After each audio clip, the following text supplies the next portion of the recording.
her back there.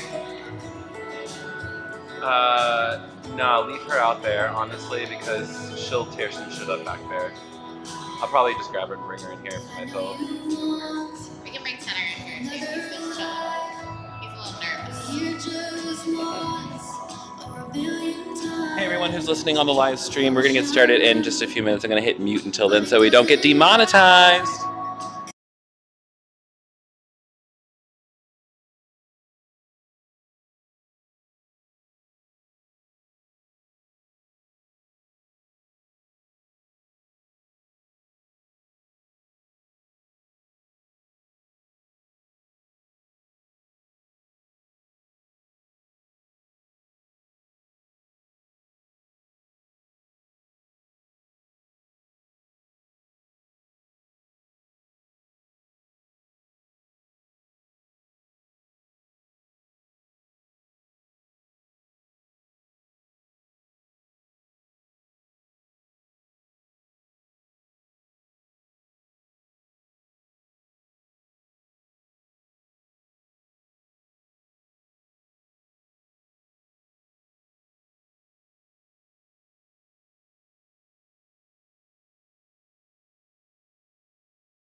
Test. Cool. Shabbat shalom, everybody. Good evening, everybody. Good evening. Come in one more time. Good evening, everybody. Yeah, I'm a Baptist. I know, it's a fault. Hi. Well, I grew up Baptist. I don't know what I am now. That's what we're here to explore, am I right? Welcome to Wonderfully Made Portland. I'm so glad that y'all are here with us tonight. Thank you for being here. And shout out to every human who's here on the live stream, because that's what you do when you have a Patreon now. I want to start off by giving a few things. A, I am not a Christian. And I say this up front because there's a giant crucifix behind me. Know that this was going to be here at a church. Wow, shocker. But I do want to give a big thank you to these two humans for putting this together and being able to host this event and doing it out of the kindness of their hearts. So I just want to say thank you. I'm going to let them introduce themselves in just a moment, but before we get into that, I want to say welcome to you. Wherever you are in your journey, whatever you have thought about faith or not thought about faith before, you're welcome here. I don't give a shit what you believe. I give a shit about how you feel. You know? And I think that's like what we're here to discover. It's not just about like, you know, what do we believe, but why do we believe what we do, and how do we want to feel while we're investigating that together. I think faith should be fun, you know? So tonight I would like to have fun with you. We're gonna have a lot of probably like interesting and kind of serious talk, but overall, like, I'll say two things. One, only take what is helpful, leave the rest. There's a really, really great line from A Course in Miracles that says, the whole of good faith can be summed up in this: give up what you do not want and keep what you do. And that is my ethos for everything. I also want to say big trigger warnings for everyone tonight, because we're talking about faith things. I want you to make sure that you're taking care of yourself and your body. So if you know that you need to get your ass up and move around a little bit, please do that. If you need to go outside and take a breather, please do that. If you do not want to do some of the weird meditation exercises I'm going to lead us through tonight, you don't have to do shit. It is challenge by choice, if you will. But really, it's not really much of a challenge. It's actually just a delicious invitation, in my opinion. And I hope that's what we're going to get into tonight. I also wanted to say before we get started, thank you to all the humans who are volunteering tonight on tickets and merch, and to our friends who are serving coffee, which I didn't know we were going to have coffee here until yesterday, which is quite lovely. With that, I want to lead us in just a little grounding meditation, because I need it. So, assume whatever position feels good for you. Take a deep breath in through your nose. Let your shoulders drip down, let your arms grow heavy, let your feet start connecting to the earth below you.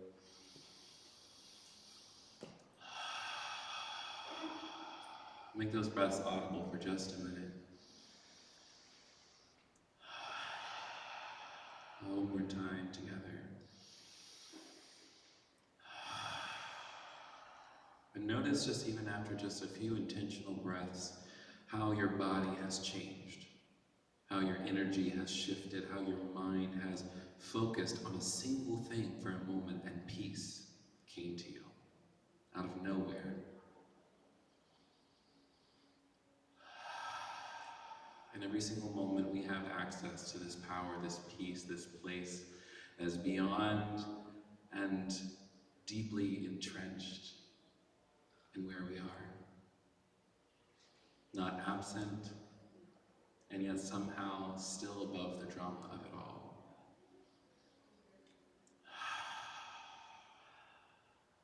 Your breath is a sacred thing. The body that contains that breath is a sacred object. In every moment, that object is venerated by the full of creation. You are a celebration. You are creation manifest. You are love incarnate in this body right now. And wherever you are, in your journey. Maybe you come in with a lot of feelings about religion, about faith. Maybe even walking into a church tonight, you have a little bit of trigger feelings going on. You are welcoming them right now. Not shunning them, not saying I should be over this by now, but saying, I'm all right with being here. Because I know that I'm safe in my own hands. I know that I can take care of myself if I need to.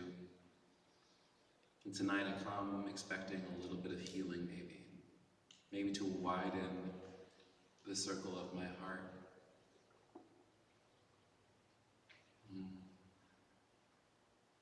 Whatever thoughts or emotions that are coming up right now, let them come and let them float by. And as you breathe in and as you breathe out, just take a snapshot of how you're feeling right now. This peace that you generated within yourself so easily and so quickly. May we return to this all evening, and may it be the thing that kind of is the through line for every part of this experience. In your mind's eye, I'd love for you to see every single person here. And around us, I'd love for you to see in your mind's eye a circle of light. And that circle of light is our spirit, our love, our connection, unbroken before time, created before birth, and extending beyond death. And in this circle, the only voices that will come through are the ones that are helpful. And every voice of condemnation, every single time that our ego would seek to say that we are not lovable, that we are not worthy, that we are unable to feel the goodness of our bodies here and now. You're welcome to stay, but you are welcome to be silent.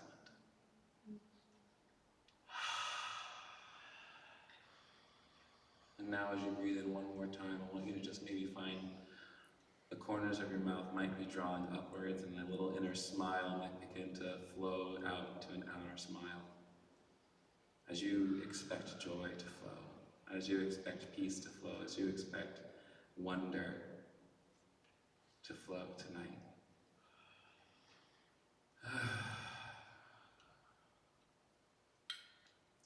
Spirit of love, we welcome you in this place tonight. And that's it. As you breathe in, you can begin opening your eyes if you like. And now, I'm going to turn it over to these friends. We're just going to sing some tunes for you. And then we'll continue with our evening. Welcome to Wonderfully Made, y'all.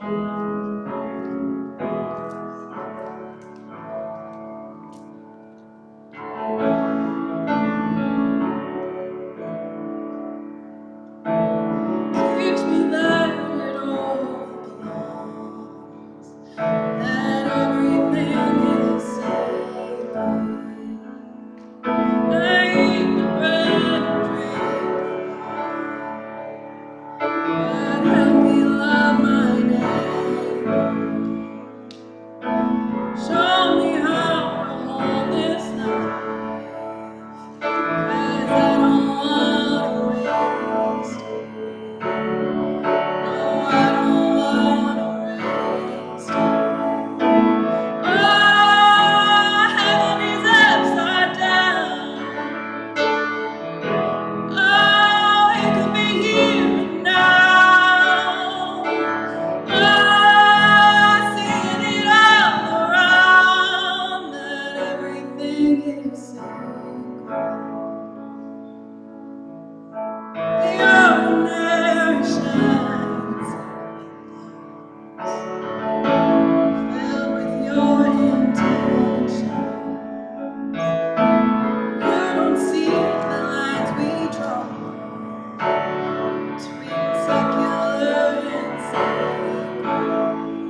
Life is a gift and the giver is good.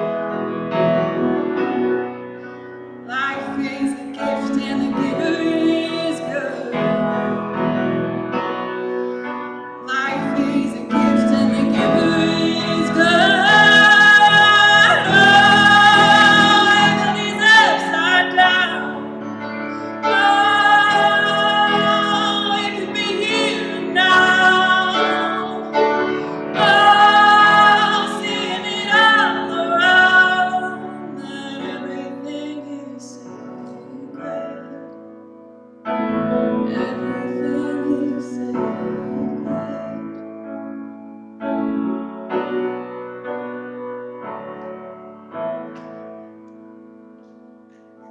So this next song is called Call of the Wild. If you listen to the lyrics, they can get kind of heavy, but to me, really what I hear from this is if you're from a Christian culture, I like to think of it as oceans but better. I hear this song and it's about just the wild that is calling us all the time, you know, the things that maybe we were thought we shouldn't chase after, those things inside of us that feel like they're such an integral part of us, but they just always seem too wild to go after. So that's what this song speaks about to me. But it's also heavy because sometimes that's scary, but let's just chase that tonight. I did my best to tame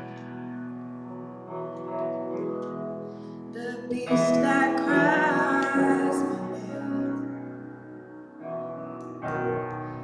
flicker into a flame, into a raging fire I can't contain. Your temples and your grace give weary souls their shade. I was meant to fly with shadows in the sky. I cannot stay. I can't leave.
This evening when I move it right there. Thank you. Yep.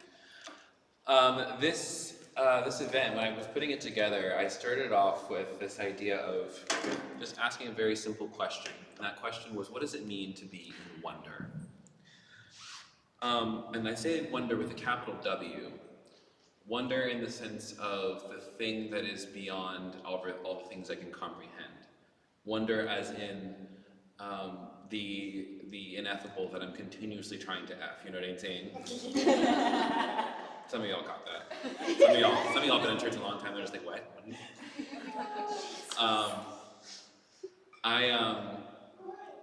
I'll tell you more about what I think about wonder later, obviously, because I'm not going to start off the thing, obviously, because it's my thing, so I'm going to talk last.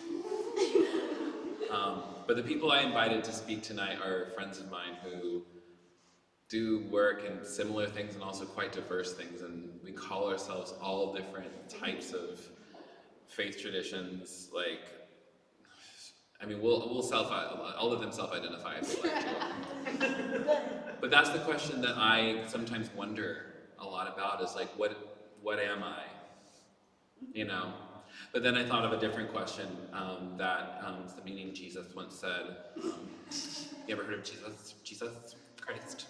Yeah, no. He's not very popular. You probably would never heard of him. He's like, Only had 12. yeah. I'm fine. Yeah. But he had this question. He said, who do you say that I am? And that question to me is very interesting. Because the question then becomes, what does my life say about me? What does what I do say about me? You know, what is my daily meditation practice, or the fact that I try to give money when I can to church?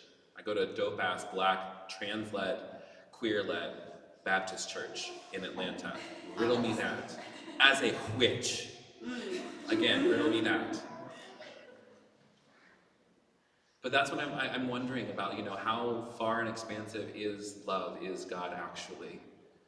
And am I able to carry the labels of witch and Baptist at the same time? Am I able to carry the labels of male and female at the same time? Am I able to carry the labels of beloved and also secular sinner at the same time? It looks like I am. Period. So that's a little bit what I think about wonder. But I want now my friend Rhea to come share with you what she thinks about wonder. So please welcome to the stage my friend, the Green Witch herself, the Lady of the Persistent Pestle. I'm going to let you give all the things you want to give. Please welcome to the stage Rhea Robin.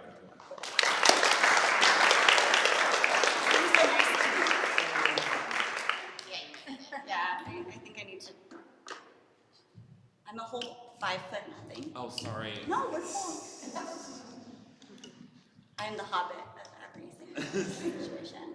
So I am Rhea Robin, and this is like fucking weird for me, to be perfectly honest, because of that. What does it mean to wonder, right? We have been thinking about that a lot, and by we, I mean me, because I was asked to do this, because Kevin called me on a Thursday, and Kevin's the only person in the entire world that I answer FaceTimes for unprompted. Even my sister-in-law, like, she'll try to call me and I'll be like, not today, Kira. But Kevin, I answer. So I rolled out of bed, no makeup, I hadn't even brushed my teeth yet. And he was like, hey, do you want to talk about some stuff? And so here I am. What does it mean to wonder? Hold on one second. My husband's at home with the kids, and so I have to figure this out. Okay. I'm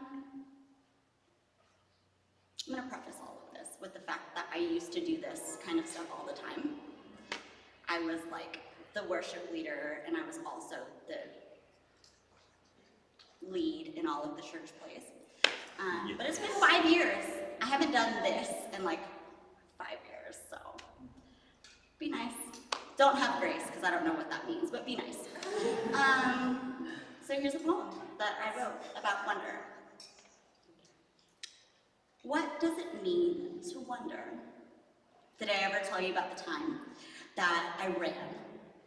I set down my guitar during a worship practice, and I fled to the bathroom, and I emerged in bridal white. They sure did wonder, didn't they? Especially when I winked and said, "Don't wake up. Don't wait up. Don't wake up. Don't wait up." Because their awestruck faces weren't enough. I had to have the last word so that I could finally close the book on all of that hurt. And the final word was wonder. Wonder about me. I left my small town in the middle of the darkest night of my soul. And yet, somehow it was like greeting the sun. I could finally see. Maybe the kin that I came from was afraid of this present darkness, but not me. I became a bat using echolocation. I just screamed into the abyss, and somehow I navigated my way through. Am I right? Mm-hmm. And sometimes I wonder how I did it. Sometimes I wonder. It's kind of like that John Mayer song, I Know We Hate Him. But I can't help but sing along. It's kind of like that brand of Christianity that I was brought up in. It's supposedly romantic, but ended up being abusive the longer that you think about it. That was a tangent. But the longer that I think about it, the song that wrote, where he was like, wherever I go, whatever I do, I wonder where I am in my relationship to you. It feels really fucking accurate, doesn't it? What does it mean to wonder? What even is wonder? Is wonder what we feel when we look at the night sky? Is wonder what we feel when we are waking up super hungover, trying to put back the pieces of last night? Is wonder all of those must-see places? Is wonder what 5 years post-Christian, doing the dishes or cutting the crust off of a sandwich for my 4-year-old in the kitchen, and that itchy thought comes back? Am I backslidden? Have I fallen? No. Wonder is when spirit, dare I say it, the spirit of God, the spirit of the earth, the spirit of me, comes back shaking my shoulders saying, it's not falling away if you jump, babe. Ooh. Inner child work, shadow work. You made me a shadow boxer, baby. I thrive on the urban legend of it all. Let them talk. Ego, whatever, shut up. Let's give them something to talk about. Bonnie Wright, right? Yes. Let them wonder. A while ago, my friend Tyler, well, my old friend Tyler, told me that he overheard an old bandmate drop my name. You know my legal name, the name I don't talk about anymore. And she was saying in the church cafe, I wonder what happened to her. And if that did not slay me in the spirit, Hey. that bitch couldn't even make up a story. Dang. And baby, is that not what every bandit dreams about? That someone made it out alive, and that people make up stories about this impossible thing that this impossible person did. Let them wonder. Yes. I leaned into that wonder instead of casting my pearls before swine. Instead of trying to make them understand why. I leaned into the wonder the way that you lean into the trust of a dance partner. And when the universe magic, the ancestors, whatever, the way that you lean into them. And when I was tilted back up, I was seeing with different eyes. Yes. It wasn't about hiding anymore. The wonder protected me. Because we were groomed and grown to believe that everything spiritual has to be communal. Yes. And that's simply untrue. Your spiritual practice belongs to you. Yes. You don't have to fix anyone or share more than you want to. And your mystery doesn't make you any less true. So let them wonder. And do you. Amen.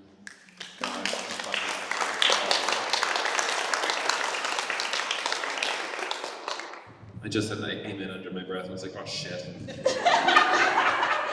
No, I won't lie to you. I am such a damn Christian a lot of the times. I don't mean to be. It just comes out, you know. I don't call myself that. It just slips, you know. Like a bad habit I'm trying to kick. But what I saw a meme one time that said, hi, I'm a homosexual with a disease called Christianity, and the only cure is Jesus taking me out of this bear trap of my heart. Which feels weirdly accurate for me. The next two men who I'm inviting to come share is my best friend in the whole dang world. Do you want this mic stand? Or do you just want the... I just gonna hold it. Okay, cool. Sarah, Louisa, Rebecca, Mariah, Jane Heath. That is her full legal name. That's not true, that's a lie. We've known each other for going on 6 summers now when we stumbled into each other at the Wild Goose Festival beer tent. Well, no, actually, it was first at your talk, and then we ran into each other at the beer tent, and I accosted her into being friends with me, which I didn't have any boundaries back then, so like, I don't know what you were thinking. But Sarah has been there for me, up, down, sideways, backwards, every single time that I have cried over trying to make this ship work, and also for every single victory that I've had along the way. And it is an honor to have her come up last minute to share part of herself with you. So please welcome to the stage my friend, Sarah Louisa Rebecca Jane. Thank you, friends, I feel like I should give a little disclaimer. My dog is here, not because in any way is this like my support dog. I'm his support human. And so because I am actually living in Bend, Oregon for the summer, and so he had to come with me because look at that face. He couldn't be apart from me. You're doing great, buddy. He's never seen me preach. So the part of my name that Kevin left out might be a little bit, what do we call it, trauma activating for some of you. My legal name is the Right Reverend Sarah Heath. Oh shit. Yeah, sometimes I get mail that says that and it makes me giggle. So I am actually a clergy member, and I'm still a clergy member. You're like 5 years out, I'm 2 weeks out. 2 weeks ago, I left my incredible community, not because there was anything like super traumatic about it, but because I had to step into wonder. I've done 16 years of building inclusive communities. I am blessed to be someone who is able to be in spaces and make spaces for others, and someone who, like, I don't understand it sometimes because I'm a cisgender, heterosexual, white person. I am Canadian, so maybe immigrant, you know. But for whatever reason, God has, the divine, however you want to say it, allowed me to be in spaces with folks who need to hear that this is the space for you. So I wanted to give you that disclaimer because I'm about to do the pastor thing and tell you guys a story. Yeah? Okay. Nice. Nobody left, this is great. And I stole this story from, and maybe this is different than a lot of my male counterparts because I'm going to tell you where I stole this story from. And it has nothing to do with my children or my super hot wife. But, you are my super hot wife, let's be honest. This comes from an incredible writer, Terry Hershey, and he tells the story of these 2 men who are fishing in Alaska. And if you heard the stream of this from last time when we were in LA, I told this story, and somehow I got a dirty joke in there while my parents were there, and they still were joking about it, so we'll see what happens tonight. So imagine there are these 2 men who are fishing together in Alaska. For some of you, that's a better memory than others. For others, you can just imagine however you want to gender the people fishing. So they're fishing together. One of them is a professional fisher, human, and is known for being so good at catching fish. And so the friend is with them, and he's really excited because, oh my gosh, we are gonna catch our dinner tonight. I'm in the Pacific Northwest. A fish story seems you guys look confused. I was in Bend. It looks like everyone fishes there. You guys don't look like you do that. But they're together, and again, the guy notices he catches these really big fish, and he just throws them back in. And after a while, he's like, dude, like, when are you gonna keep one of the fish? And finally, the guy catches a 6-inch fish, And he takes it and looks at his friend and says, "This is the one." And he says, why this one? And he says, "Well, all the other fish were great, but I only have an 8-inch pan." And the reason why I like that story is I think so many of us have been given an 8-inch pan.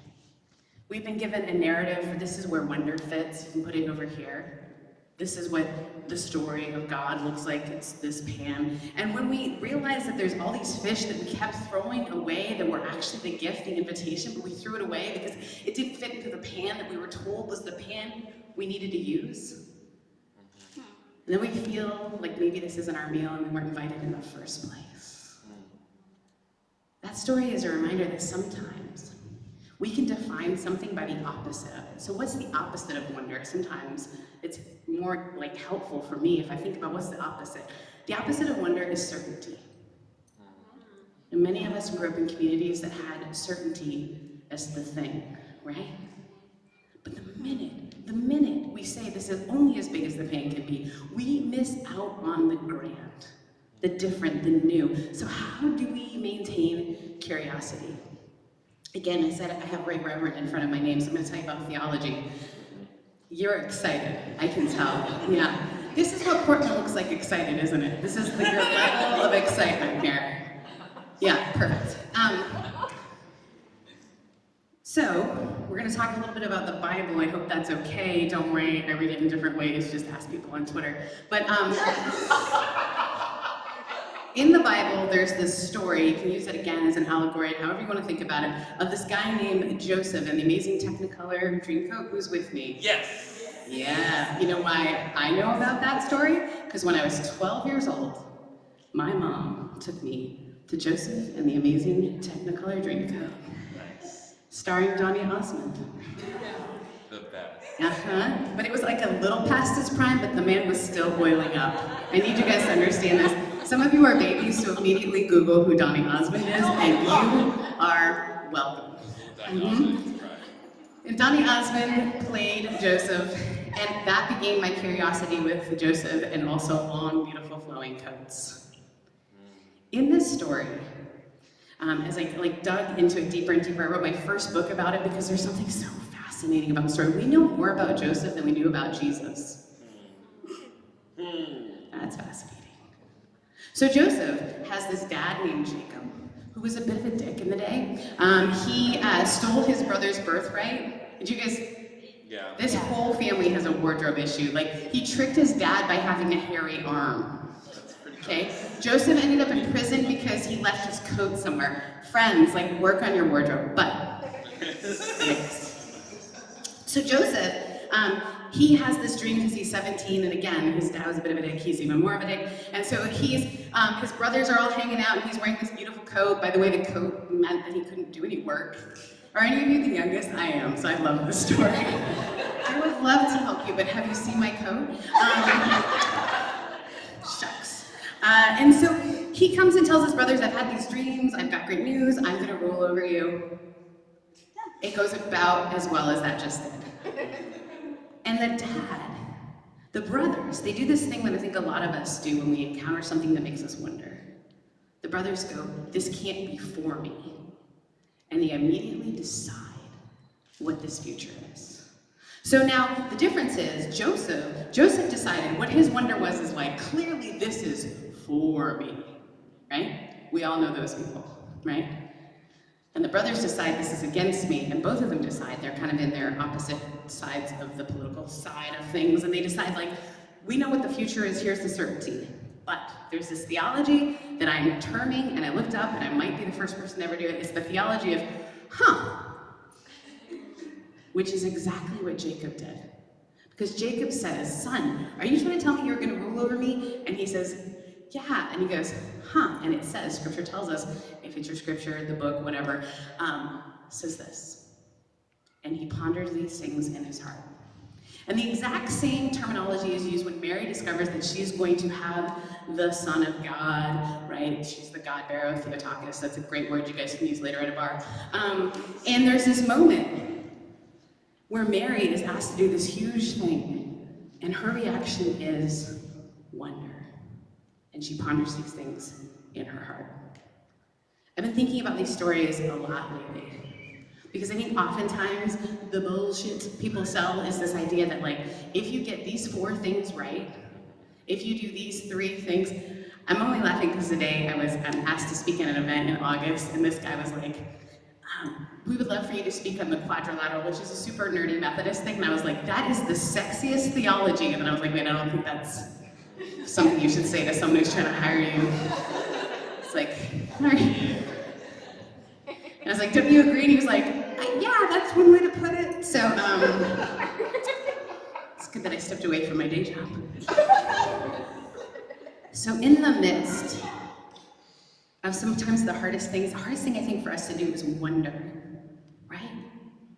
It's the best thing to do, to ponder things in our hearts, to allow ourselves space. Those moments when you're in the kitchen and you're wondering, am I backsliding? Maybe. Is it bad? Maybe. I think invitation for us as we move forward is to start looking for different pans. And it sometimes is going to take like radical belief, friends. Like, let me give you a little background. You're meeting me as I'm living in Bend, Oregon, and working on my 1973 Airstream trailer that used to belong to a murderer. Nice. You didn't know it was going there, did you? Huh? Ponder that in your heart. What happened for me was really hard. I had a dear friend pass away a couple years ago. And during the pandemic, her husband and I were kind of able to bond over our loss and the difficulty. And he knew that I love refurbishing. I've actually flipped a lot of churches, not just the folks in it, but the interior itself. This church has so much I want to do. Like I can't even, anyway. Teal and orange. And so, I know. But there was this thing that happened where I was turning an age that's larger than I was before, because that's how ages work. And I was really nervous about it. You see, I haven't met any of the metrics that I thought I would by this age. Not married, don't really have a house, except for my murder trailer. I've got my dog, you're great, but I have no kids. You know, all these things that I thought I would be at this point. And so I was chatting with my friend, and he said, like, what is one of your biggest dreams? And I said, an Airstream. He goes, that's funny. Everyone who knows you knows that your biggest dream is to have an Airstream. Why? I think it's because I grew up in Canada and moved to Mississippi like you do. Yeah, that's like a normal, a lot of people do it. And so I've lived in so many places. My mom's British, my dad's Canadian, that I don't have a home. So the idea of an Airstream, something that I can bring with me. I tell you that my friend ended up buying an Airstream in Dayton, Tennessee, and saying to me, before your birthday, you have the option to buy it from me at cost. And then on your birthday, I'll sell it to someone else if you don't buy it. Because it was $2,500, because when a murderer sells their Airstream, that's how much they sell it for. Guys, you have to follow me on things, because there was literally a dildo in the wall. Like, that's how... Yes. Yeah, I didn't even pay for that at all. That just came with it. Bonus. Bonus. And a picture of a little girl who I immediately Googled, she's fine. She did great. I reached out to her on Facebook. She's not missing. I know. Got dark, guys. When I was talking to my friend, I had this moment, and I'll call it that divine invitation, and all of you in this room have felt it. It's a moment where you can decide that you know, or you can go, And so I said, I guess I will figure out how to drive to Tennessee and drive this. And there's lots of stuff that happened to get this thing across the country. And then I left my position. I'm a lead pastor. I've been a pastor for 16 years, friends. Because I'm wondering, what's next? And so because sometimes I don't have the best words, I know I get paid to speak, and yet here's what I do. I love to read poetry, so thank you so much for starting us off with poetry. So I would like to read some poetry over you.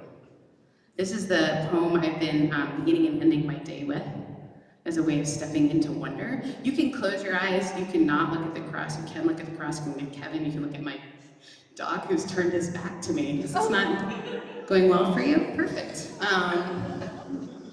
This is from John O'Donohue, one of my favorite poets, and this is called For Presence. Awaken to the mystery of being here, and enter the quiet immensity of your own presence. Have joy and peace in the temple of your senses. Receive encouragement when new frontiers beckon. Respond to the call of your gift and the courage to follow its path. Let the flame of anger free you from all falsity. May warmth of heart keep your presence aflame. May anxiety never linger about you. May your outer dignity mirror an inner dignity of soul.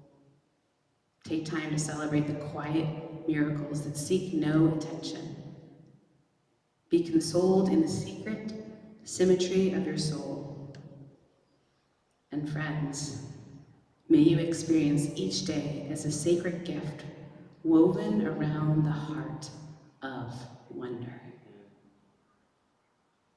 Friends, it's time for us to look around and decide what size our frying pan is. And may I invite you to have the theology of,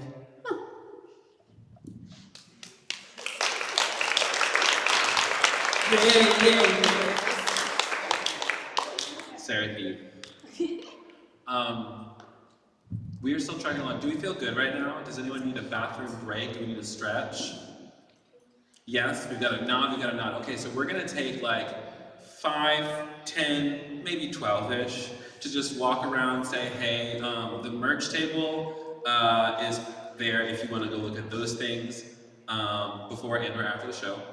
And we'll be back in like 10:15. Sound good? Cool.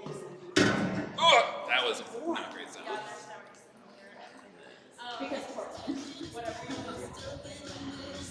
It's such a thing. They have to the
All right, now. How do we feel? Do we feel refreshed?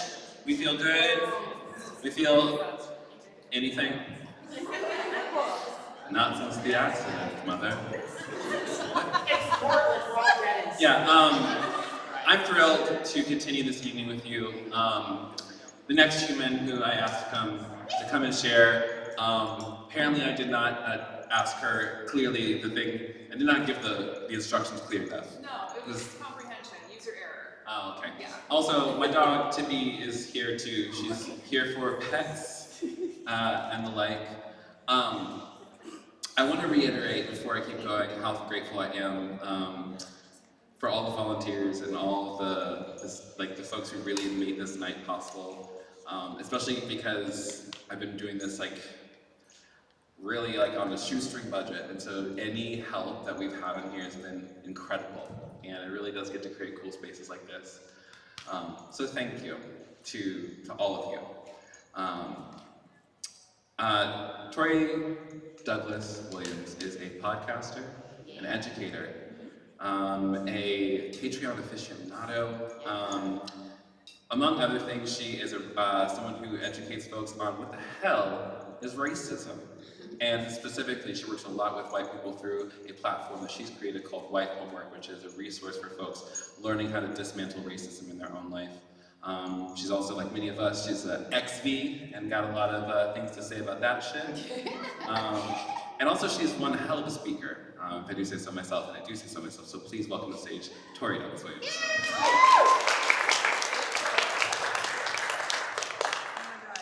I definitely misread the email. I was like, oh, this is going to be so fun. We're just going to have a whole conversation, whatever. Can you guys hear me? I feel like I'm too loud. No, you're perfect, Okay. actually. Okay, great. That's what I needed to know. So hi, I'm Tori. I fell kind of into this space because I grew up exactly, like a bunch of you, in church, and having to, like Sarah said, throw away all of these huge fish because they didn't fit in the pan. And so I had to kind of creating wonder. It was kind of like methodical, right? It was like, here's the recipe, show up, do the thing, and feel the feelings. Sure, okay, that's not how that works. So as I'm starting to kind of leave those spaces, I really kind of defaulted super hard to data and science, and I started working in a neuroscience lab. I was doing all of the things that I was like, okay, if I can have information, right? And it's it's not perfect. We're just doing the best that we can. When we get new data, we do better. Pause. Child in church. Oh goodness gracious. Sorry. That's fine. And so I love that, and I literally turned it into my job. So I'm like, hey, neuroscience, racism, these things should get together because that's a problem. We should work on that. So essentially, I had to get back to a place where I was creating space for wonder, because it didn't just happen for me, right? I feel like very much we live in a space and a place where we don't have built-in wonder very often, and so something that I had to do is I'm kind of unpacking all of this stuff that I've been handed for decades. So I was like, okay, so where did I feel the best, right? Where did I feel the most connected? Where did I feel I was resonating with the space that I was in? And I started thinking about all of these, I grew up here in Portland, and I started thinking about all of these just incredibly beautiful spaces that we have access to that are so, so close to us. And I, started thinking about when I was a kid and kind of the first time, just as an example, the first time I saw the Canadian Rockies, it was it's just, there's no words for that, right? And we were just oh yeah, God did that. It's well, it's kind of cooler if he didn't.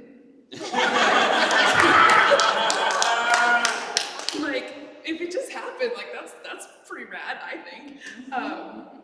So I really had to kind of dig into like, okay, who am I? Like my past, my experiences, like all of these things that I was told just weren't valid and didn't matter and just had to get thrown out because they didn't fit in the space.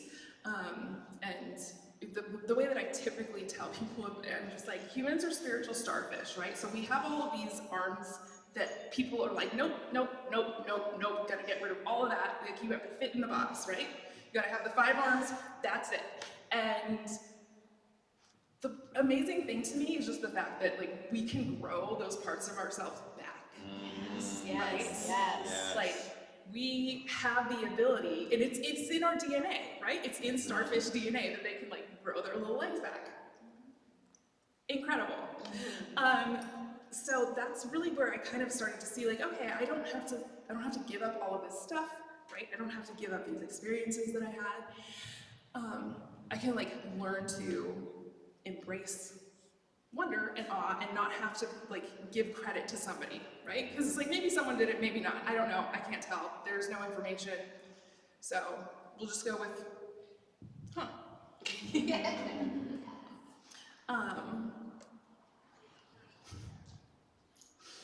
So essentially, I started as I started leaving church, I started building some spiritual practices for myself and my kids. I mean, I identify as an atheist. Not really sure why. I'm just an atheist with a lot of spiritual practices, and that's really important to me. So yeah, it's like Baptist witches. Sometimes, you know, there's like spiritual atheists, and that's just the box that I happen to fit in very well. But I really was able to kind of craft these places and spaces for wonder, you know, and for me it ended up being out in nature, right? But the one that I decided to do with my kids was going out at night in the summer, as far away from any light as we can get, and looking at the stars. And just being able to tell my kids, there's like, all of those stars out there, like, that, what's in those stars is inside of your body, right? And like, that's really beautiful, that's really awe-inspiring. It doesn't have to be like, oh, someone made you this specific way, but you also have to change and get rid of some stuff. This, like, no, this is truly like a beautiful, awe-inspiring thing. And you know, being able to share that with kids, because kids are like just they're built for wonder. They are brand new people. Everything is brand new to them, and so being able to have these like beautiful experiences with my kids has just been so amazing. I'm gonna try not to cry telling the story, but one of the things, like last summer, one of the things I've been wishing for years is like, we need to have another comet. Like I just need this. Like I remember there was one when I was little, and I'm like, I really want to see a comet. Like I'm an adult, but this is really cool to me. And also having this experience with my children was like amazing. And so yeah, we managed to go like get a campsite way far out in actually it was on the Deschutes River, and yeah, it was like, I don't know, it was just having that experience with my children of like, look at this thing, like this is fucking incredible, right? And we didn't know that this was out there. It just showed up. And it's completely gorgeous, and just like being able to kind of stand there with my children again in like the dark, and there's like all these bats flying around and whatever. I was like, oh, okay, this is wonder, right? Like this is beautiful. This is something that we can create space for, should create space for, because like, our nervous systems actually need that. That is something that I talk about a lot, like in my own work, is just the way that people's nervous systems respond. But I mean, it's true. Like I love spending time out in nature, but like our nervous systems literally need that. Like that's what we were evolved to do, right? We evolved to be in these spaces. Like, it's fine. I love AC, whatever. But like, humans didn't spend any time indoors until like a couple hundred years ago, basically. And so being intentional about being in spaces where, you know, it's just you and whatever beauty you happen to have around you has become just such an important part of my spiritual practice. And if any of you follow me anywhere, I am obsessed with hiking. So for me, that's a really, really sacred time. Like, I will not, if I don't like you, I will not go hiking with you. If I wouldn't have sex with you, I won't go hiking with you. So yeah, I have standards, people, standards. It's my spiritual practice. I'm sorry, it's very exclusive. So, I use this time because it's like I like to go, you know, 6, 7, 8 miles typically. I don't want to break anything, but I, you know, still want to get out there and like actually put some effort in. So in these spaces, I spend so much time just kind of meditating on not just like everything that is around me that's so incredibly beautiful, but also like the people who were here before any of us showed up, right? The people who like probably created the trail that I'm on right now, even though they didn't get any credit for it. And just kind of thinking on that, like meditating on that and being so incredibly grateful for that, as well as I spend a lot of time meditating on my ancestors. So, to the best of my knowledge, my family is from Georgia. Most of the time, like enslaved people, when they would come, they'd actually have to walk down to Georgia. Like there weren't ports, like certain ports got shut down and whatever, so you had to like sneak people in. It was a whole thing. So yeah, it's like thinking about the fact that I am related to people who were like in the bottom of a boat, like chained in the bottom of the boat for you know, weeks or months depending, and like somehow survived that, right? And then you get dumped onto land, and it's like now you have this jerk who's gonna take you down to Georgia. It's a Georgia man. It was a job, and being so constrained in these spaces, having no control, no agency, no dignity, no autonomy. That just being alive was an act of resistance. And I am so inspired by the fact that I have all of, like clearly I have all of these incredible people who, like, what they did, them being alive at all, was a miracle, right? It was a really incredible thing that they were able to wage life in the midst of all of this death and darkness that they had no control over. And they were able to create beauty and joy and like literally change the culture without even being free, right? Having like this immense power even in captivity it's so wild and so beautiful to me. And the thing that I love so much is that like those people, like their DNA is literally like inside of every cell in my body, right? Like I have the instructions for those people in me. Yes. And that is something that I think is completely incredible, and something I'm so grateful for. Because, you know, even though it was dark, even though it was horrific, even though it was deadly in many cases, there's still space for life and beauty and growth, regardless of where we find ourselves. And so for me, it's just been really important as part of finding wonder, finding a spiritual practice, to like honor that, to honor the fact that like literally there's inside of me right now. And that's, I don't know, I'm like, genetics are really cool, that's how that works. Okay, nice.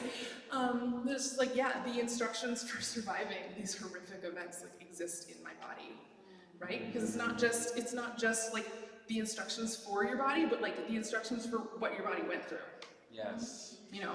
Yes. And so for me, that is just the most incredible thing to contemplate, to consider. And I mean, it's, yeah, wonder is, I can't even explain, I can't put into words what that, having that knowledge does for me, right? And I think that's the entire point, is that we don't have language for a lot of this, right? We have our experiences, we have our bodies, we have our nervous system, and sometimes that's all you get. Sometimes we don't get answers. And I'm at the point where I'm really okay with that now. So, thanks.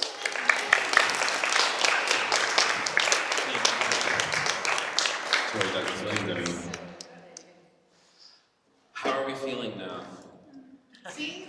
I'm so bitch.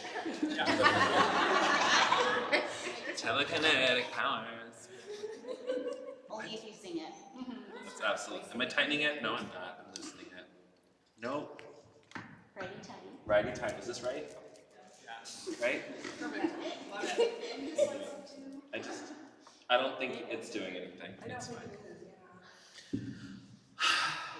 Now I'm going to talk to you about some shit I've been thinking about, which Sarah and I are best friends, and I say that a lot. And how I know this is because we talked every day of the pandemic, without fail.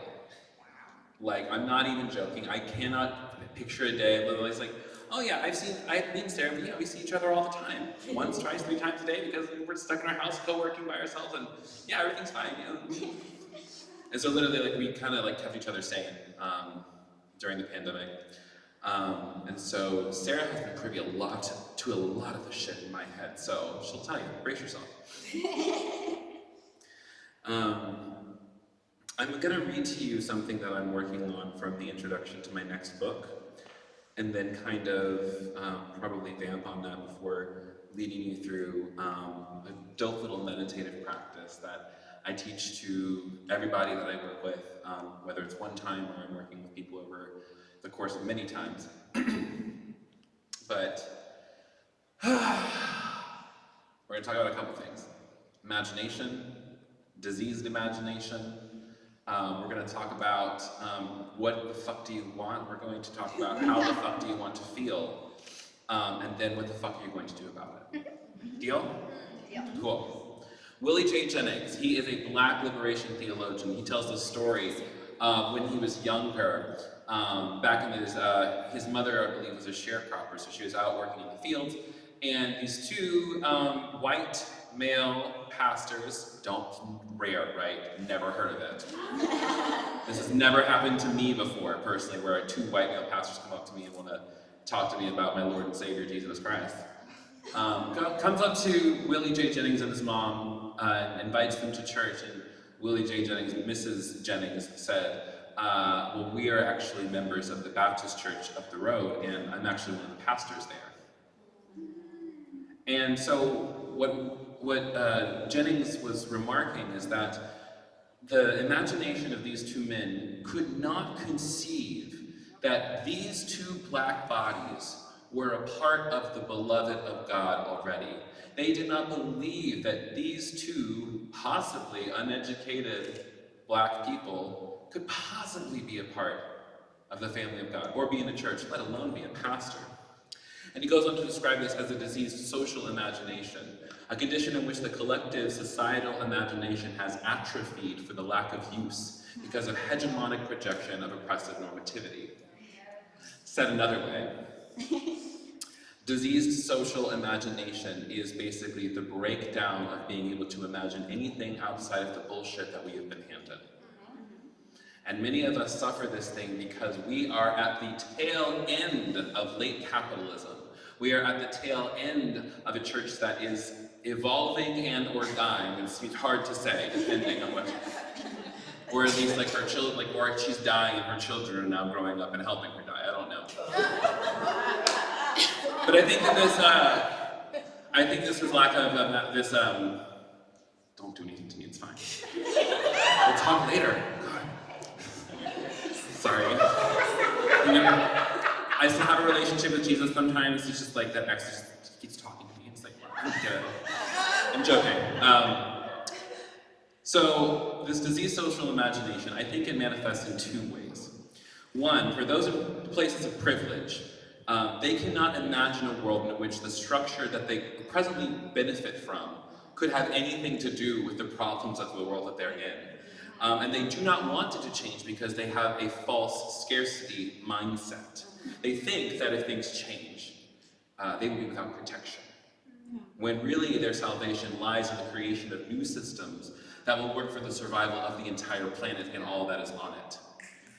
And this is what white supremacy, this is what Western Christianity, empire, colonialism has done to the majority of us in the West.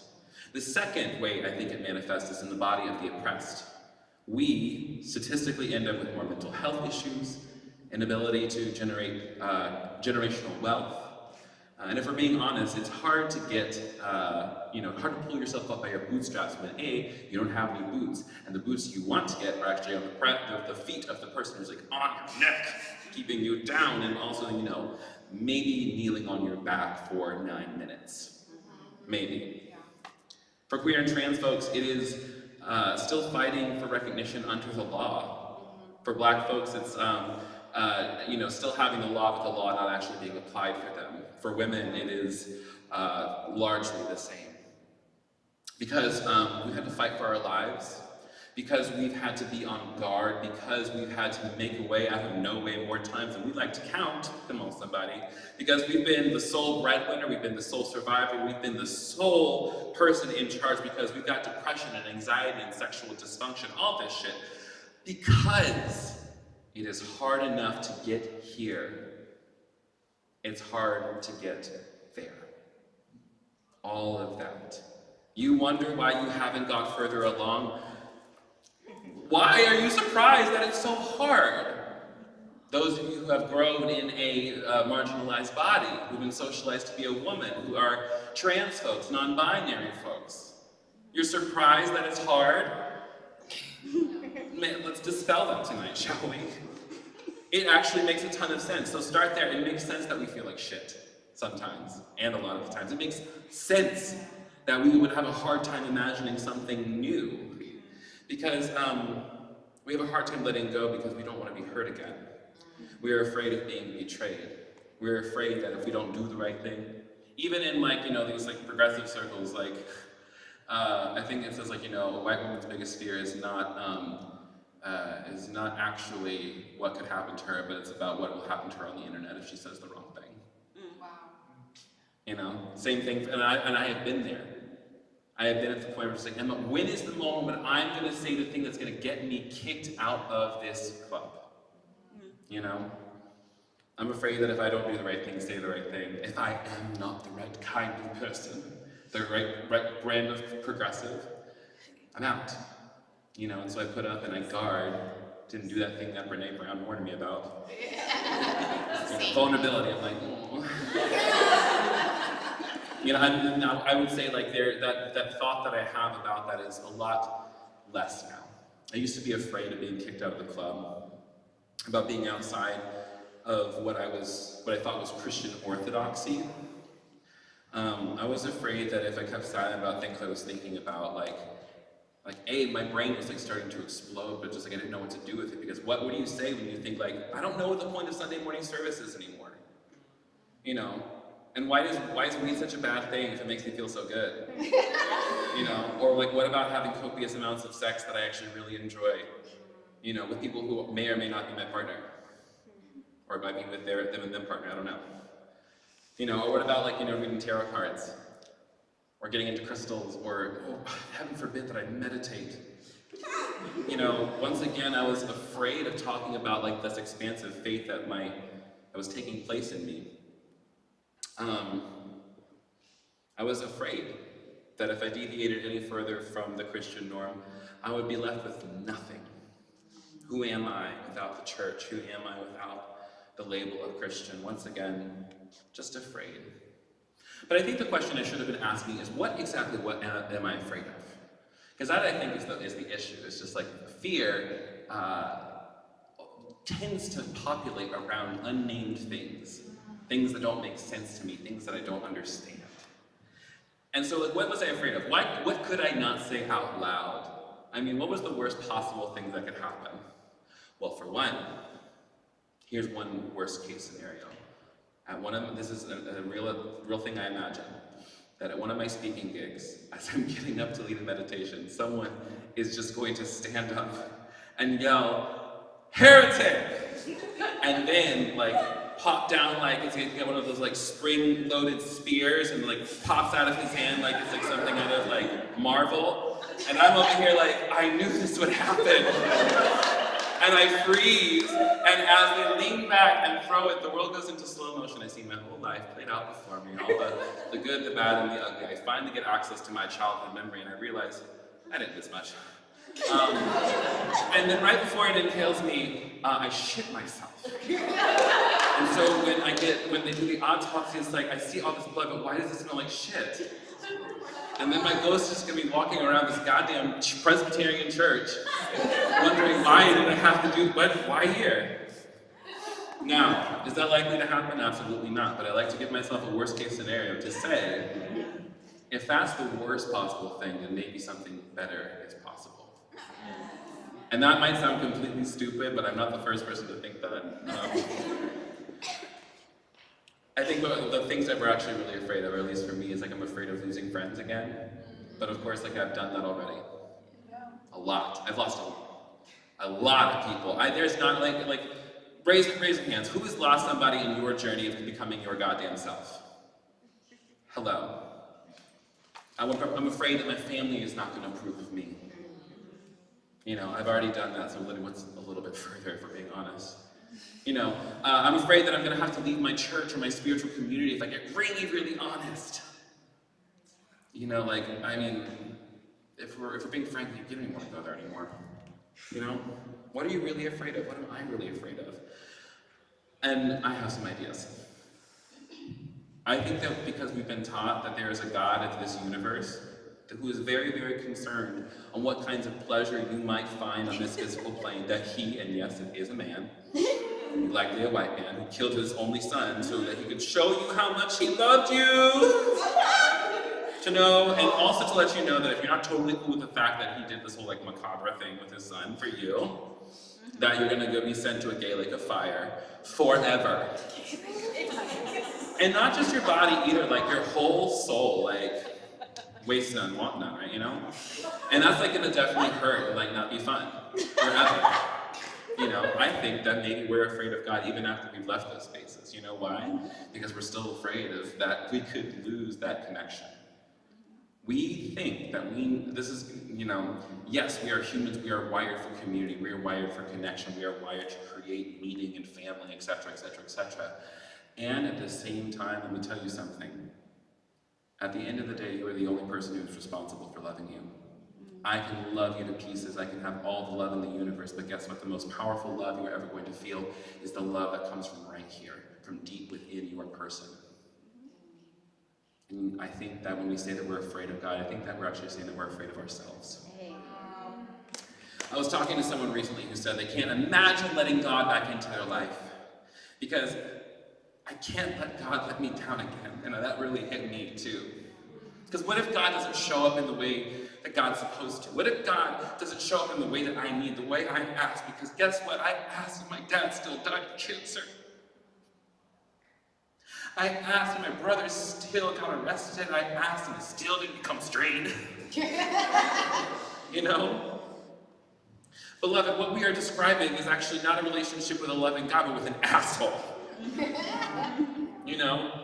Not a relationship with the whole of creation, but with a fearful projection of I actually wrote this down, let me not skip ahead. I'm really proud of what I wrote here. I'm not going to pretend I know what we all went through specifically out here. And I'm also not going to tell you to just start thinking your way to a more positive way of being in the world. I think that's very annoying. I think that's what they call spiritual bypassing or something. That's the buzzword, right? I don't know. Yeah.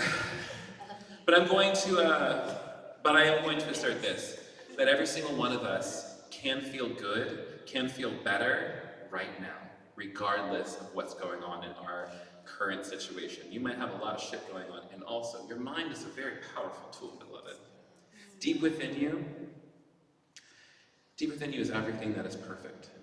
It's ready to radiate through you and out into the world, and it will cure all sorrow and pain and fear and loss, because it's going to heal the mind that thought that those things were even possible. You can never be deprived of your perfect holiness, because its source goes with you wherever you go. You can never be alone, because the source of all life goes with you wherever you go. Nothing can destroy your peace of mind, because love goes with you wherever you go. And some of you might hear that and say, that sounds like a load of shit.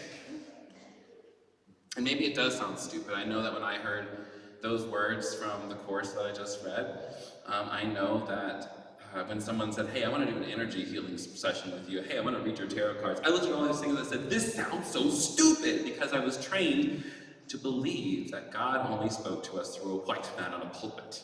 God couldn't possibly speak to me through a deck of cards. And yet, when I opened myself up to the possibility of, what if? You know, but I was afraid, again. I was afraid to trust my experience. I was afraid to trust my body. Because again, I couldn't trust myself because God demanded my life and my body. You know, you can give it a different name if you don't like. You can call it love, call it the universe. But I think it's time for me, at least I need to recognize that I was no longer angry with God, because I was really angry at an insane conception that was created by a white supremacist capitalist patriarchy that fooled me into thinking that it was actual God was asking this of me, when really it was a projection of humanity's fearful assumption that just because we evolved in a violent world meant that we could never transcend that violence. And can I tell you the thing that really kept me stuck on the label Christian for a long time? The thing that really kept me from giving up my anger, really kept me from giving up the ghost of my past, if you will? I think it's because I felt foolish. I felt foolish and ashamed. I was made to do so many things I didn't want to do. I had to hide so much of myself for so long, and I had to hurt so bad. For what? I broke my body. I pushed away love and connection. I stopped myself from having sex and even thinking about what it might be like to be held by another man, what it would like to be able to wear a dress on my wedding day rather than a tuxedo, what it would like to be happy. I believed that suffering was my glory, that making everything, including my body, obedient to death and to die was worth everything, because I was worth more in the absence of a sinful nature that I could not stop. This little gay thing I have, you know. I was mad at God because I was supposed to, I did it right. I stayed in line. I towed the line. You know, I was so skinny. I was like, line, it's me. But let me tell you what, I think it's like I felt foolish, and I wanted it to mean something. We all want the suffering from what we lost from the church or whatever religion you came from to mean something. You can't just walk away. It has to show for it. I have to have something to show for it. Let me tell you what, in a capitalist patriarchal system, yes, you do need something to show for it, because it shames us into equating our worth with possession, not just of property and currency, but power. If I lose, this is the last thing. If I give up this last thing, what do I have left? What am I without the church? I wonder. And when you believed for so long that your body is bad, that your desire is bad, and that everything like you could possibly create is just bad, what do you think your experience is going to be like? Not great, probably. But there comes a point in every person's spiritual journey, I think, when we recognize that we no longer have to believe anything that is untrue unless we choose to do so. And we realize that all of these things can be undone in a moment, for it is what? Merely a misperception. Another quote from A Course in Miracles. And for those of you who have hung out with me for a while, you're probably like, oh, there he goes again. But let me tell you what, there is no universal theology out there. Something the Course tells me, again, also, is that while a universal theology is impossible, a universal experience is not only possible, it is necessary. What is a universal experience? Have you ever cried when you listen to a song? Universal experience. You ever look at a little dog and go, oh my god, he's so cute? Universal experience. You ever felt so bad that you wish you could have done something different? And then someone said, it's okay, I love you? Universal experience. You ever lost somebody and it hurt so deeply because you loved them so much? Universal experience. And so I would say that's the point. We have to look at all these different moments where it's just like, when did I know that there was just this thing that I just, even in the midst of all the bullshit, where was the peace that passed understanding? You know, when did the ground stop moving for once? When did it get really quiet and I could hear myself for the first time? When were all those moments throughout my childhood when my body was trying to tell me, this is not good, get out now, and I'm just like, no, this is good, suffer for the kingdom. All those moments, I look back at my life, I was like, wow, God was really, Spirit was, I was trying to get to me. My body loves me so much. And your body loves you too. I don't know who believe that right now, but I do. And it was the discovery of that very, very small fact that led me back to spending time with this body. Because this is the only place that I can experience anything. And if I'm going to, if I have to be in this body, which everybody says I have to, you know. Which also, again, for those of us who have been to the edge, know that technically, no, you don't have to. Every single moment that you choose to be here, how lovely. You chose to be here. And right now, you chose to be here again.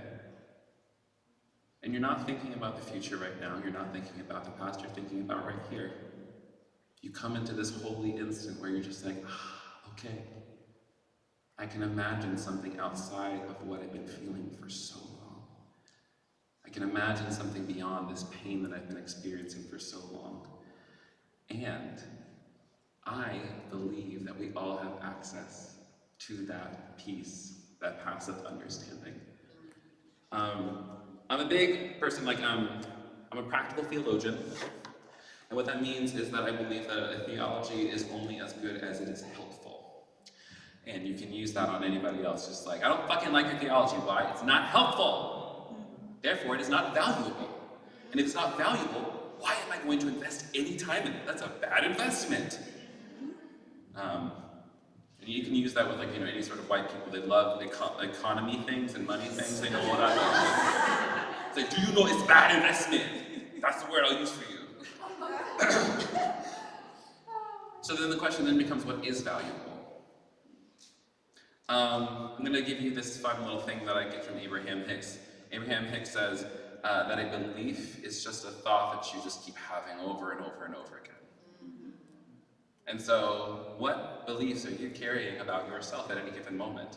Carl Jung says that until you make the unconscious conscious, it's going to rule your life and you're going to call it fate. And so what do we do with this? The reason I'm bringing all this up, the reason I'm saying, this is all the pain that I went through, this is all the things that are hurting me, is because until we recognize how much shit we actually went through, and how much we're actually still stuck in these cycles of pain and hurt, not because it's our fault, but because we don't know any better. No one showed me how to do my own healing. Nobody showed me how to do spirituality beyond deconstruction. Nobody showed me how to engage in a physical practice. I stumbled around like most of us did. And this is also why I'm very passionate about teaching it, and this is what I'm about to do with you right now. This is, I think, in my opinion, spending time with yourself. If you have 5 minutes a day, which you do, isn't that annoying when people say that? I know you have 5 minutes a day, but you spend 5 minutes on Twitter. I'm like, fuck you, okay? I'm tired and I do not, what, you think me sitting for 5 minutes and meditating is gonna make me feel better? That's what my ego says to me. And so I have to look at my ego and actually say to my ego, yes, I think 5 minutes of meditating might actually do you a little bit of good. 5 minutes of spending time with your inner child and listening to him, her, them is good. And so that's what we're going to spend some time doing right now. So you might feel a little weirded out if you've never done guided meditation, or if you just go, oh shit, we're going to talk about it. I want you to, if that's you, this is something my teacher told me, is that sometimes I'm going to ask you to do things that are uncomfortable. I want you to try them anyways. Just try. You do not, if you want to say, no, I don't want to, again, I am not the boss of you. I want you to do what you want. And if that means you just want to sit here with your eyes open and not do the exercise, fine, I don't care. And also, like, if in the middle of it you need to disengage and walk out because it feels a little too heavy for you, do that. If you're doing it and you're just like, oh, I don't know if I'm doing this right. Are they? Okay, yeah. If that's you the whole time, that's also fine. The thing about meditation is you do not actually have to do anything. You just need to let your brain do the work. Or let your brain, relax from doing work for once. Among other weird things that I picked up during the quarantine, I got trained in hypnotherapy, because like you do. And fun thing about hypnosis and guided meditation, does anyone know the difference? Great answer, there's none. In my opinion, there's a few, obviously. I think there is. The only difference, I think, is just truly how you name it. Because in a guided meditation, whether I'm saying, I want you to picture yourself going down a flight of stairs, or I say, like, I want you to picture just love in the center of your chest, like, it's all a suggestion. It's all giving you a picture in your mind. And what's really, really cool is in the physical body, when one person is able to begin getting into possibly a meditative state, we have these dope things called mirror neurons. And what mirror neurons do is they actually begin to mimic what's happening in another person, which is also another reason, for example, why worship services were so interesting and powerful for some of us back in the day. Do you want to hear my weird theory before we do meditation? Yes. Here's the weird theory about magic, music, and all this shit. So, music is magic, right? And by that I mean it is a way of channeling the energy into a specific focus in order to possibly get a certain result and or feeling, right? Get myself into the space of actually understanding and believing what I am chanting, saying, or doing. This happens across all religions, across all spiritual practices. And so when you have an entire spiritual religion practice that is based upon shame and being bad, and that your body's bad and everything's for God and nothing's for me and nothing's for us, it's only for the kingdom, only for the glory, I'm bad, you're good, I'm so sorry that I killed you that one time when I was there 2,000 years ago. When I was there and I yelled crucified, I'm sorry. That was it.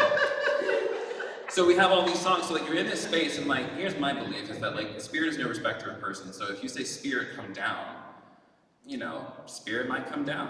And so for those of us who might be weirdly connected or sensitive to that sort of thing, or at least open to those experiences, we had an experience.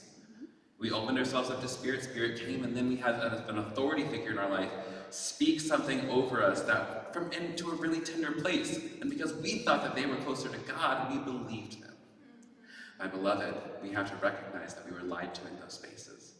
And we have to recognize that, we don't have to, you never have to go back to those spaces anymore. You never have to go back to a worship service for the rest of your goddamn life. I've said goddamn a lot in church tonight. I feel good about that personally. So my theory is around music, just music or any sort of spiritual experience, is that I believe that we can actually still continue to have spiritual experiences in non-manipulative ways.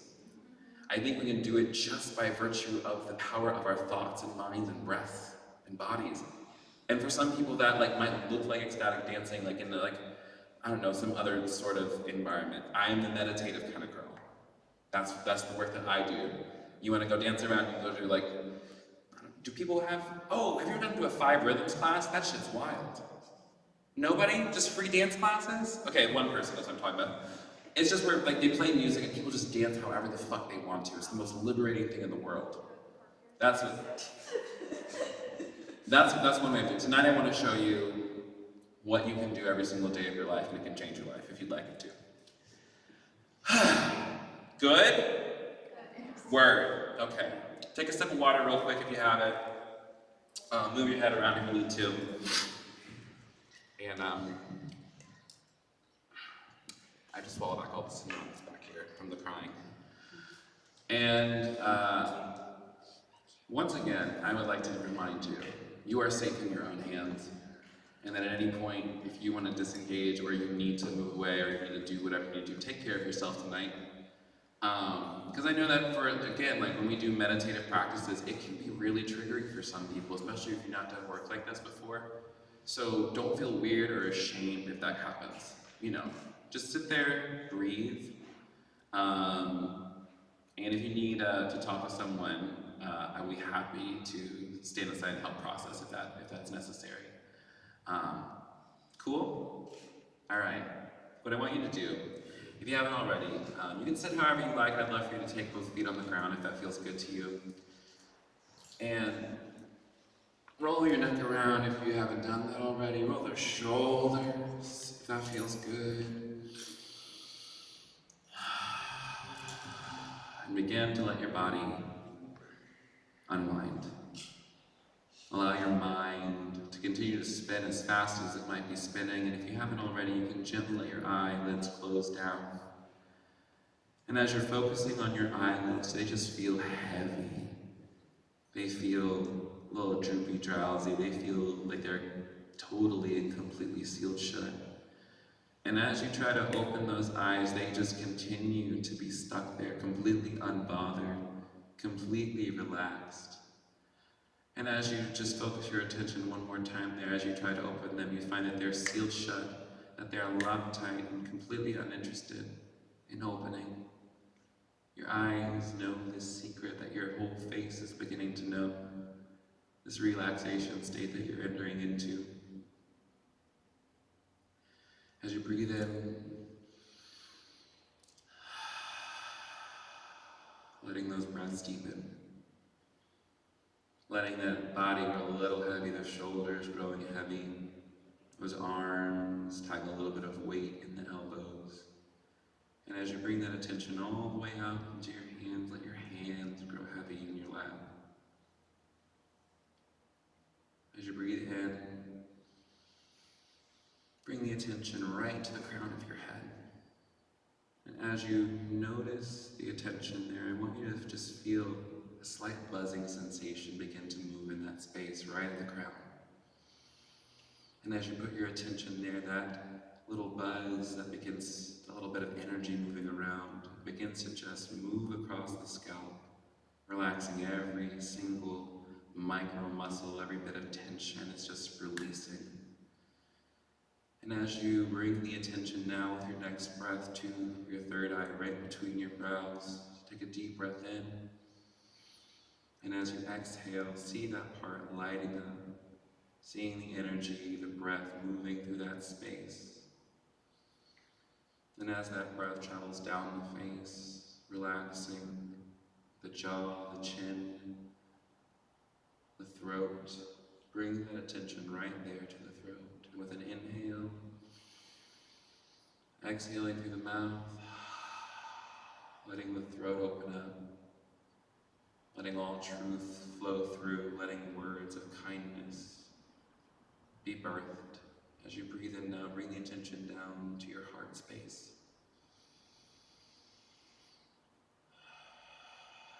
And as you're exhaling, allow your heart space to open up. And as you feel that sensation, notice again what thoughts, what feelings, what memories might be coming up. And as you see them, you don't even have to chase them off, you don't need to let them float by, but you can even say, hello, I see you. I know that you're there and you're not going to be left alone. But give me but a moment to come home to myself, to come home to my body, to come home to self. As you inhale, bring that attention now down to the solar plexus, right below the rib cage. With the exhale, letting that area light up, letting that part of your body turn loose. And as you breathe in, breathing deep into the belly and bringing the attention to the sacrum, letting that area light up, turn loose all the muscles of the back body, letting go. All the muscles of the stomach and the abdomen turning loose, not trying to suck anything in. And finally bring that attention down into your root, into your hips, into your sits bones. And as you breathe in, let that feeling and attention go all the way through the legs, down through the thighs, the knees, your shins, your calves, all the way down into your feet. And as you feel that connection touch down on your feet, feel it all the way back up to your crown. With every inhale, drawing up energy from the earth, up from our loving mother who supports us and keeps us all alive.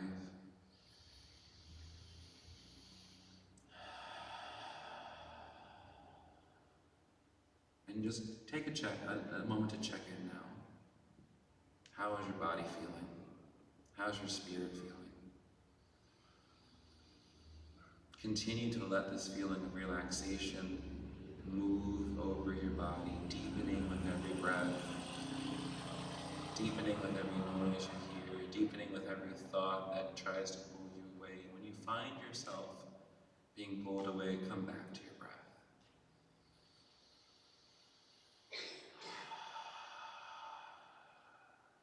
In your mind's eye, what I would like you to see are just 10 steps going down. And at the bottom of this staircase, I want you to imagine the place of peace that your soul always resides. It could be a mountaintop, it could be a room in a house that feels like home.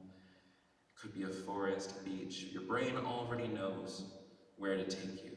Your brain is brilliant that way. And even now, as I'm talking and saying these words, as I'm telling you that you're going to see and feel every step, you're going to count backwards with me from 10 to 0. With every count backwards, your brain is letting go more. From conscious to unconscious, from judgment to non-judgment, from fear to love. So as we take this journey together, I'm going to say things like go deeper, let go more, snapping my fingers, and your brain with every snap is just going to let go more. So as we take this first step on step 10, as we see and feel every step, we go deeper. As we take step 9, we let our bodies turn inward, our eyes turn inward as we see the staircase. And with step 8, our bodies turn loose, the arms, the shoulders, the chest, relaxing further into the soul space. As we take step 7, 6, and 5, we let ourselves turn loose. We begin to see the scene forming in our mind's eye. And as you see that scene, you feel the peace that accompanies it. As you take step 4 and 3, it's becoming more crystal clear. Your body is not even attempting to try, it just is experiencing this flood of peace, this movement of joy. And as you take step 2, 1, and 0, take the deepest breath you've taken all day. And let it go. Take a look around now in your mind. See the scene that you've created for yourself. Notice the temperature. Notice the weather. Notice what it's doing. And maybe there's a strong emotion coming up because maybe you haven't felt this peace in a while. Whatever emotion is coming up, whatever part of you, this young part of you, that might need attention or healing, it's coming up right now because it knows that you can heal this part of you right now. So in this space of peace, I want you to invite a younger version of yourself, a younger part of you that might feel like it's still hurting, still stuck in that place, still believing that he, she, they are unworthy, that they could not be a daughter, a son, or even a name that is greater than that. Whatever it is, and your brain might already know who that is, see them now in your mind's eye, coming into this place of peace. How old are they? What do they look like? What are they wearing? What's their demeanor like? And take just a minute to listen to them and ask the question, what are you feeling?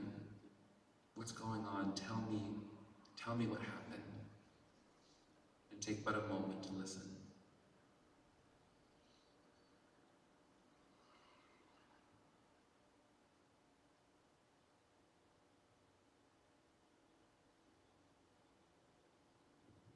And maybe if you're having trouble imagining or seeing this younger part of you, just again, use your imagination, use your inner creative power, and maybe even borrow some words from me. There might be a part of you that's saying that I feel afraid, or I feel trapped, I feel not good enough, I feel abandoned, I feel stuck, I feel stupid, I feel unloved, I feel distant, I feel broken.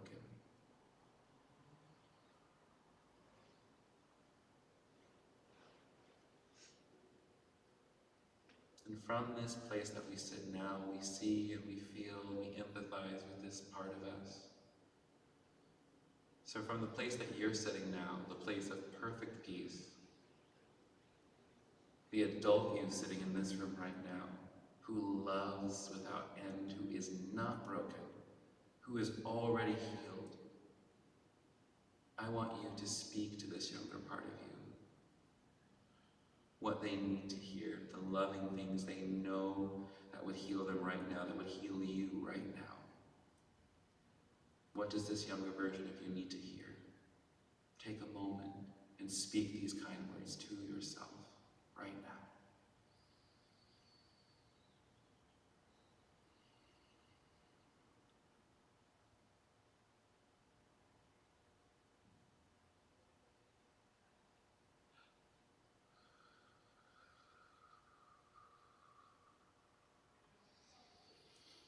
And if you're having trouble, just borrow these words from me, these affirmations.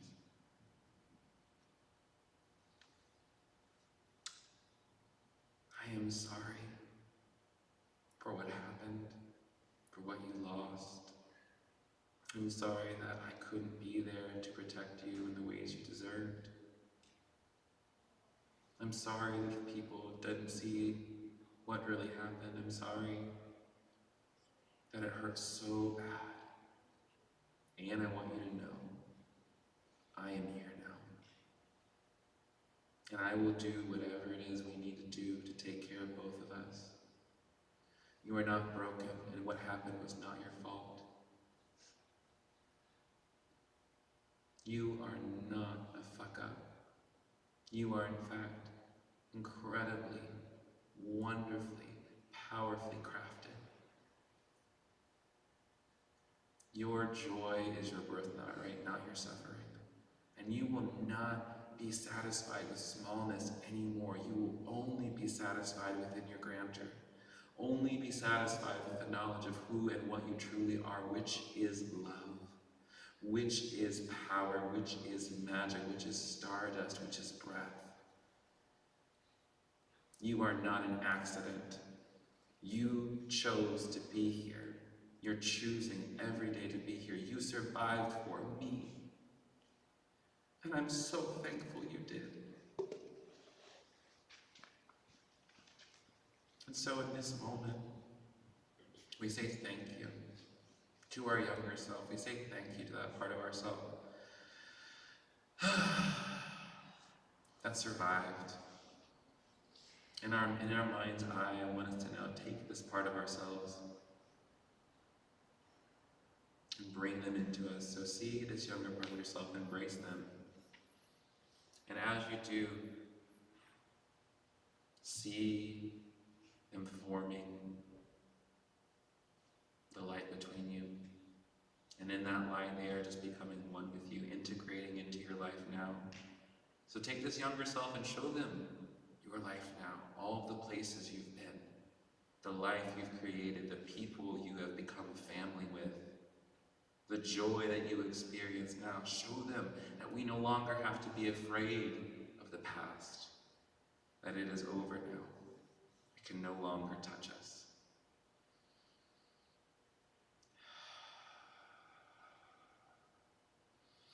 Take a deep breath in now.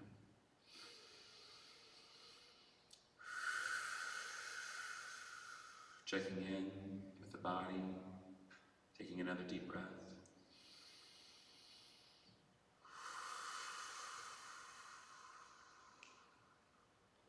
Taking all the heavy emotion, all the big feeling, and allowing yourself to place it right where it needs to be, honoring it for what it has done.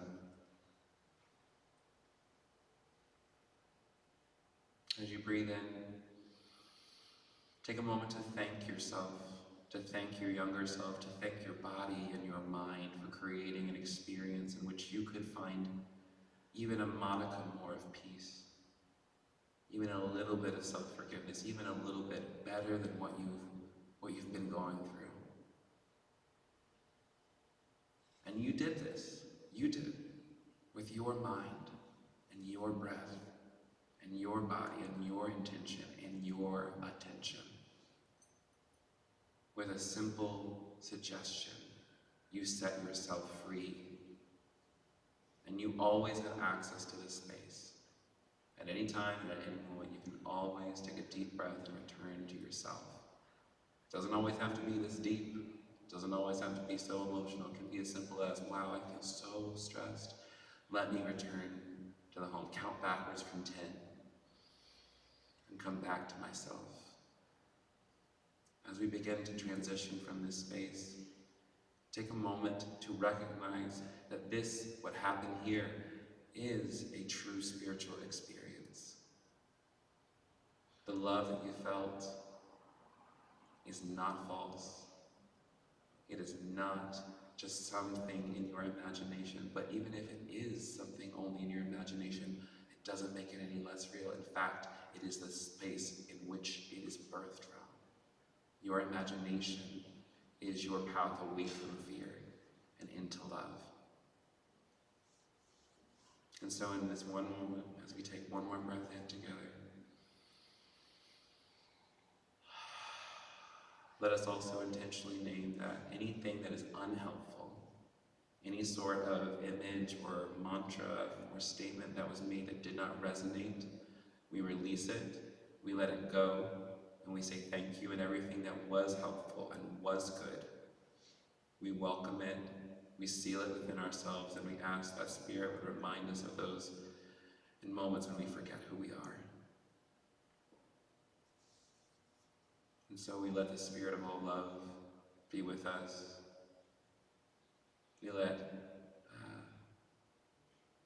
We let ourselves open back up.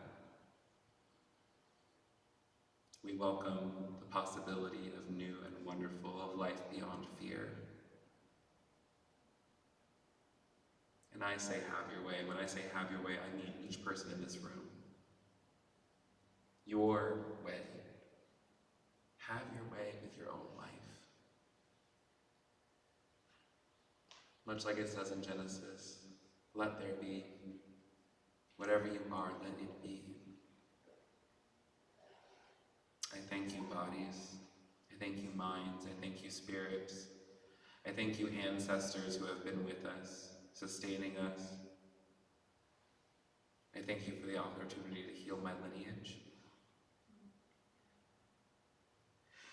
I thank you for the queer ancestors who've gone before us.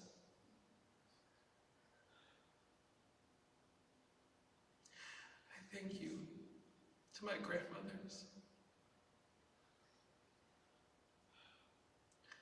I thank every spiritual teacher who dared to walk out of a church. I thank every single one of you here for believing that there is something better for all of us. And I pray that as we walk from this space, that you would find healing from whatever harm or hate or pain that is still stuck. I thank you. I love you. And we take one more collective breath together as we come back into our bodies. Maybe you start by wiggling your toes. Maybe you squeeze your thighs. Ooh, but whatever you do, just keep that breath going.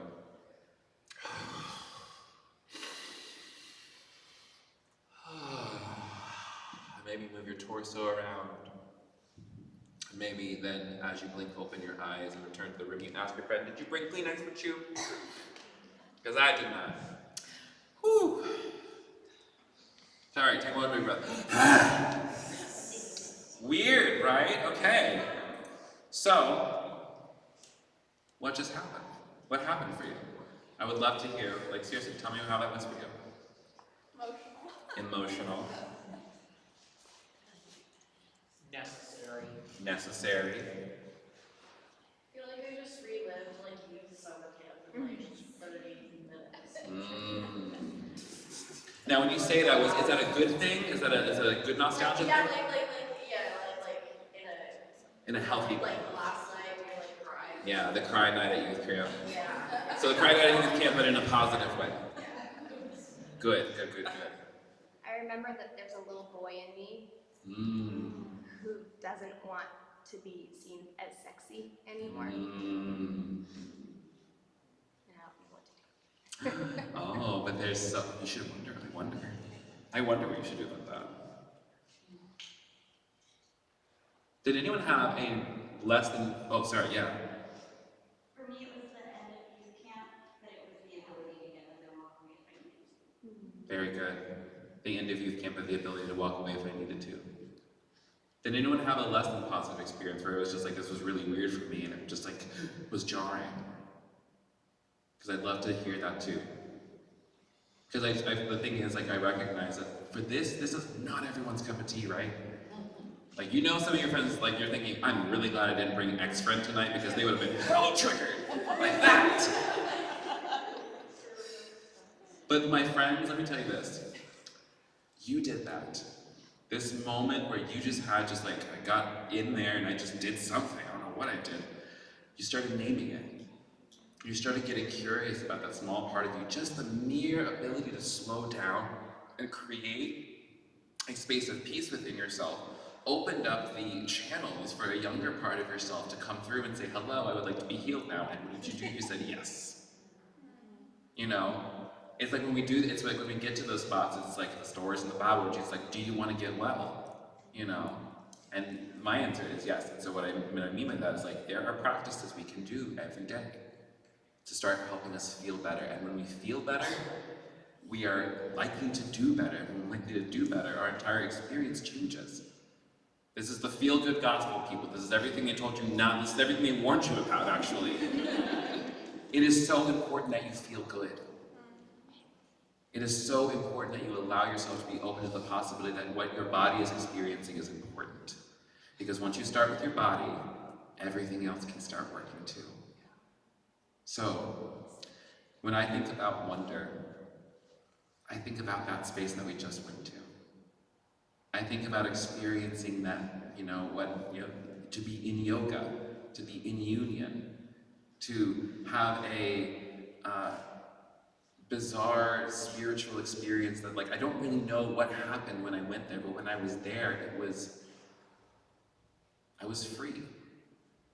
And you practice it enough, and it eventually gets into the rest of your life. I practice that thing at least 22 minutes a day. Before I get out of bed, I'm there, I'm taking myself to that place. If I don't do it, I'm fine, but just I'm more likely to have a good time if I do this. I said doo-doo. Oh. And that's how we wind down in an evening like this. We make stupid jokes. But my encouragement to all of you is that you are God's wonder fully made. That's what I mean. Like that thing that you just did for yourself, that is the experience of wonder. A little slice, you did that in 15 minutes. Imagine if you did that every day, how good you would feel. And I'm not here to guilt you into saying you should take up a meditation practice just like this, but find something.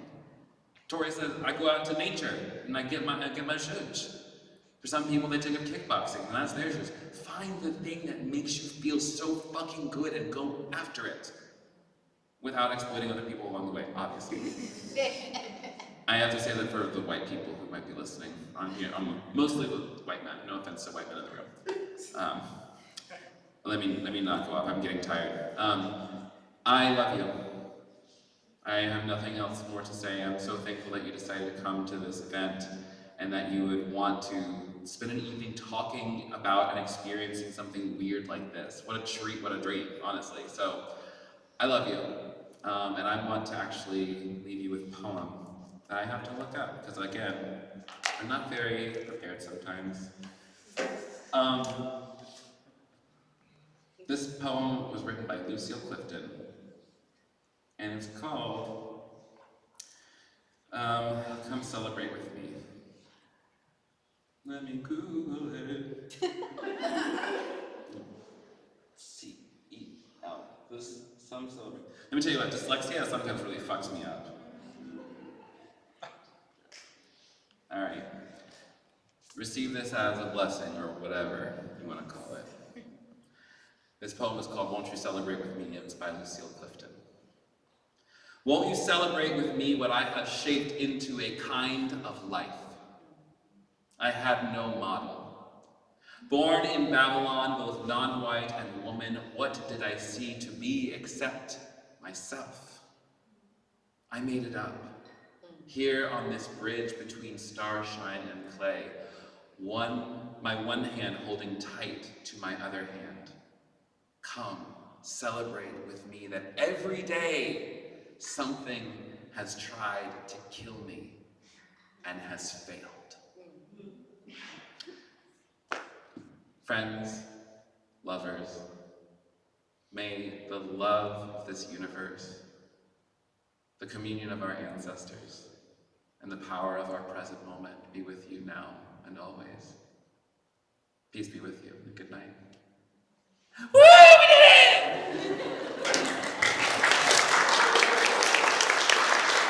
We did it! I can never have a too awkward for it. For real though, I am so glad. That's the end punctuation. You did it. You made it through one of my really, really weird events. I'm so pleased. If you want to, I will happily chat with anybody.